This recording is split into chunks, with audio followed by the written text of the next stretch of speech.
We are now joined by SCOREGolf's business and equipment analyst Rick Young to talk about some business items from 2018. And Rick, probably the biggest one from Canadian golf perspective is the RBC Canadian Open's date change. It's changing courses as well, as we know. This place next year and in 2023, but it goes from directly following the Open Championship to directly before the US Open in early June. And I would say that this is probably the first time since before the tournament moved into September back in 1990 that both Golf Canada and the title sponsor are happy with its date.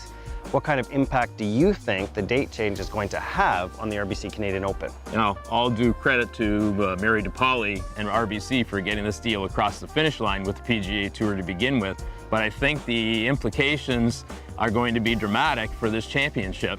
Strength of field is going to improve pretty dramatically. A player like Phil Mickelson, who routinely plays the week before a major, will now make the RBC Canadian Open a consideration to his schedule, as will Jason, more European PGA Tour players who will use it as a run-up to the US Open. And then from a business and corporate standpoint, there's quite an upside too. You move into the earlier June window, it gives the RBC Canadian Open a much better opportunity to add corporate investment. The tournament should expect more media attention going forward, and overall I think you're going to have a lot more courses bidding on future Canadian Opens. Okay, well, one player that Canadian golf fans would dearly love to see play the RBC Canadian Open again, but probably won't, is Tiger Woods. He's obviously back, he's healthy, he's had a sensational season, all things considered. But Rick, what impact has he had on the overall game? Tiger's presence back on the PGA Tour, how has it impacted professional golf? No athlete is more important to his particular sport than Tiger is to professional golf. Since he teed it up in the Hero World Challenge last December, Tiger has played 18 events this season. The ratings for all those events on television were up dramatically. The best example, Jason, of that was the PGA Championship this year. Ratings for CBS with Tiger in contention were up 69% from 2017. Another prime example was at Valspar. With Woods in the final group on Sunday, NBC finished with a record 5.11 overnight rating. That's the best rating for a non-major PGA Tour event since the 2013 Players Championship. So along with being ratings gold and must-see TV, Tiger's ability to cross golf over into the mainstream of sports attention is big business for the game, and I think we'll see more of the same in 2019.